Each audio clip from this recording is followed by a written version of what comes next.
All right, so we've done some academic things, which are kind of cool. You've done the Myers-Briggs, you got your courses all done, everything's good, you're getting ready to rock and roll, but you don't know where to go. I do a lot of guest lecturing at high schools around Phoenix, and I'm always amazed when I ask high school seniors as they're getting close to graduation, what are you guys thinking about? What ideas do you have about a career? And here are the answers I typically get. I'm going to be a teacher. I'm going to be a cop. I'm going to be a firefighter. And here in the West Valley, I'm going to be a corrections officer, which is another word for prison guard. And that's it.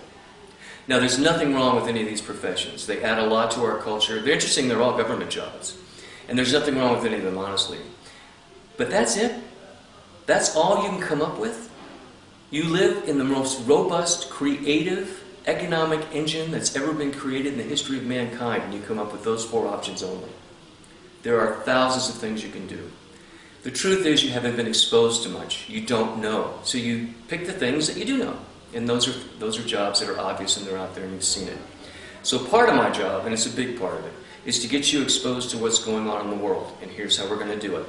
Every day of the program, you're going to go online to the Wall Street Journal, Business Insider, Yahoo, Forbes, and some other things I'm going to send you to research what's going on in our community, what's going on in our region of the southwestern United States, what's going on in the United States as a whole, and what's going on in the world. And how does that affect how you want to look at developing your career moving forward? I'm going to be demanding that you do that, and whatever you miss, I'm going to find. And I'm going to send you articles, I'm going to send you things to think about, I'm going to ask you to do some research for me about things. I really want you to get exposed to what's happening, and that's the first thing that we're going to do every single day. The second thing we're going to do is you're going to attend trade shows, conventions, and job fairs here in the Phoenix market and maybe elsewhere as we go along. There's a job fair every week, and we want you there. You're going to get, when you start with us, a box of business cards with your name, with your contact information on it, and we want you out there handing that out to people. But more importantly, we want you collecting it from them. So in the beginning, when you go to job fairs, you're going to be getting information versus selling yourself. Is this a company I want to work with? What do their entry-level jobs look like? What do I have to do to qualify? What do they pay? And so on. Beginning to get information about industries you know nothing about. Trade shows and conventions are even better because there's one spot where you can meet up to 200 or 300 different employers talking about a specific area that they're interested in. In the last few years, we've gone to Chicago, to NeoCon, to take a look at commercial interiors and design.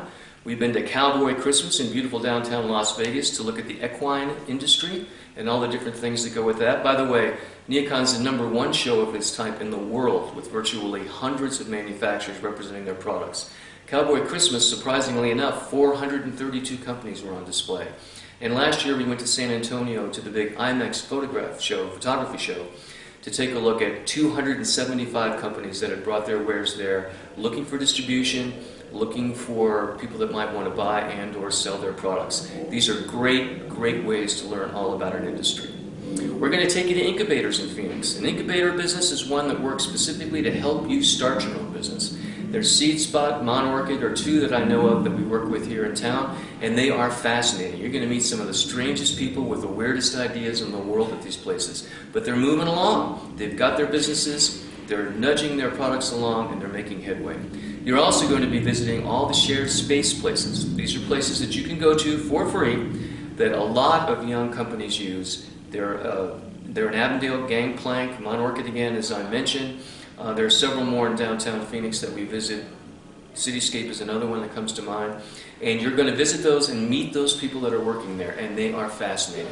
Most of them are young. Most of them have strange ideas like holographic swords for gaming that they're working on in Gangplank, and you're going to meet these people. It's really fascinating to learn about them. And to gather that information, you never know when a partnership might arise.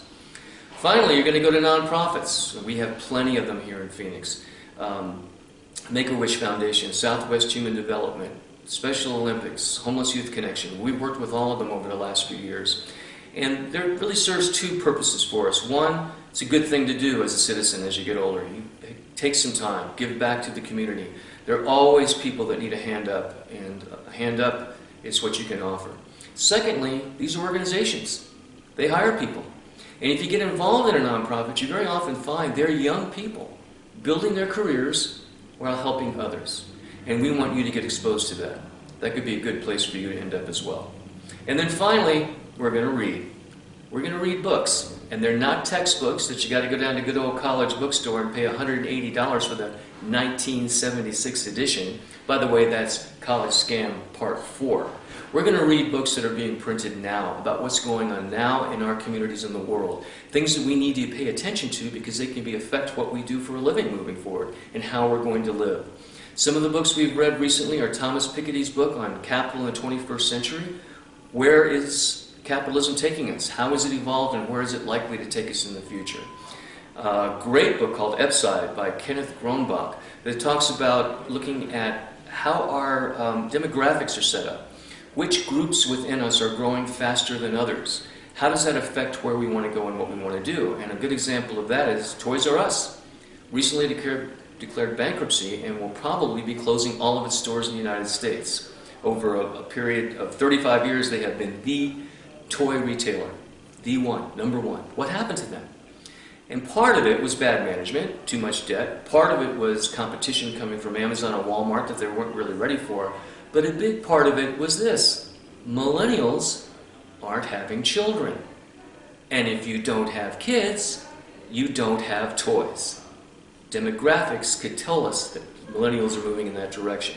By the way, the other thing demographics tell us about millennials is they're not having kids, they're buying dogs. So dog toys, up. Kid toys, down. This is information that's valuable to us as we try to determine where we're going to be going next. Some of the other books we've read, Malcolm Gladwell's book, The Tipping Point, which talks about how a singular idea from one person at one time can change us all, i.e. the smartphone or the Wi-Fi. And the second one is called Outliers, about some of the strange characters among us in our culture that have really made profound differences in who we are and what we do. Bill Gates, Steve Jobs, and the list goes on and on.